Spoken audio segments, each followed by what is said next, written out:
What's good, bearded brethren? This is the breakdown. Coconut oil, the most popular natural hair care ingredient in the world.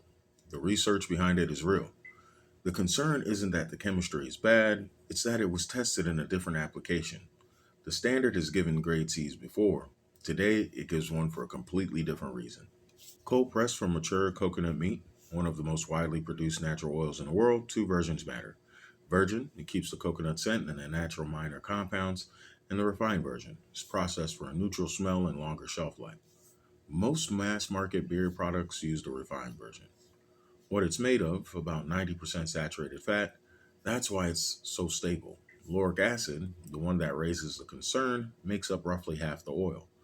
It's small enough to get inside the hair. That's both why it works for some hair types and why it creates concerns for others. Its comedogenic rating, commonly reported at around 4 out of 5 across skincare screening references, that suggests a practical caution for daily facial use. The most frequently cited coconut oil study measured protein loss during washing and compared coconut oil against two others. Coconut oil won. It reduced protein loss significantly. The reason, lauric acid gets inside the hair shaft and interacts with the protein, reducing damage from combing and washing. That research is real, well established in washout condition studies. What the research didn't test is coarse, low porosity 4C beard hair specifically, long term daily buildup under leave on conditions, or daily application to your face where the clogging risk is different from your scalp. The research is legitimate, but it wasn't designed for this hair type or this use pattern. Once you see the gap, that's where the whole coconut oil concern for 4C beard hair comes from. For some users, the long term effect of coconut oil's protein interaction under daily leave on conditions on coarse 4C beard hair is something the existing research hasn't validated.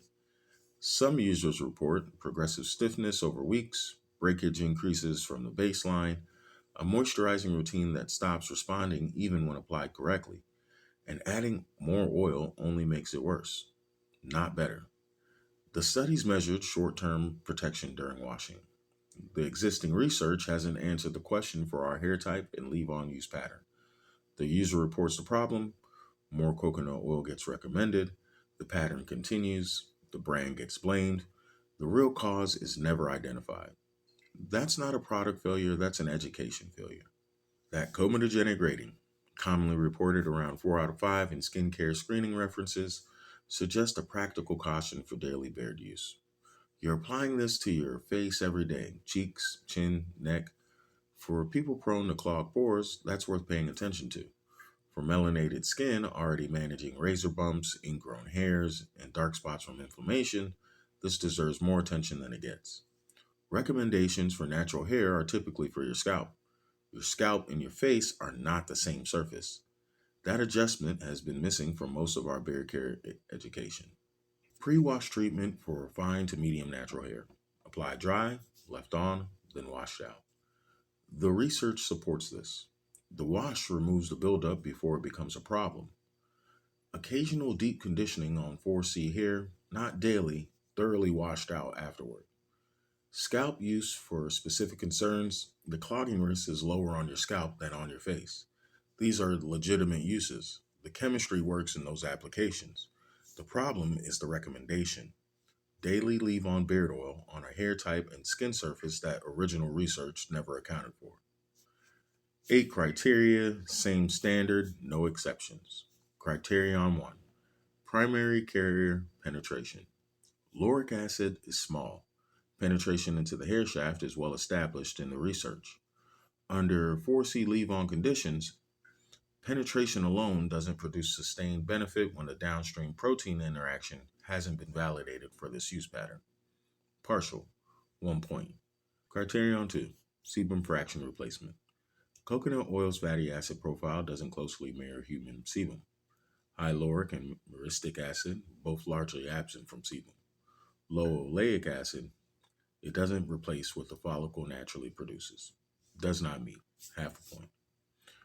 Criterion 3. Barrier duration. High saturated fat content provides some surface protection, but the high saturated fat content means the barrier may be working against the follicle on a daily facial use. Partial, 1 point. Criterion 4. Cortex structural reinforcement. No meaningful ceramide adjacent fatty acids, no bohenic acid, no significant polyunsaturated content to support the cortex structure. Does not meet. Half a point. Tier 1 total, 3 out of 6. Criterion 5. Oxidative stability. 90% saturated fat, no meaningful polyunsaturated content, shelf stable, doesn't oxidize and turn on the hair. Passes. 1 point. Criterion 6. Protein binding safety. Lauric acid's protein interaction under short-term washout conditions is a benefit. Under daily leave-on conditions on coarse 4C beard hair, the existing research doesn't validate this use pattern. Partial, half a point. Criterion 7. Vitamin E bioavailability. Virgin coconut oil carries tocopherols. Refined, the version in most mass market products, loses most of that. Moderate at best. Negligible in most commercial applications. Partial, half a point. Criterion 8. Comedogenic profile. Commonly reported around 4 out of 5 in skincare screening references.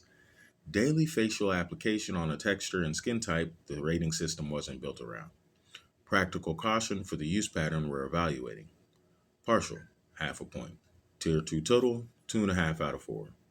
Total, 5.5 out of 10. Grade C. Grade C. On the most natural hair oil in the world. The research behind coconut oil is real. The use case where it works is real. The problem is a scalp recommendation applied daily to your 4C beard hair on your face. Without the washout step, the research evaluated. The standard doesn't move because an oil is beloved. The standard doesn't move for anyone. Next week, the framework continues. I'm Chocolate Montana, your bearded barista. This is The Breakdown. Stay educated, my bearded brethren.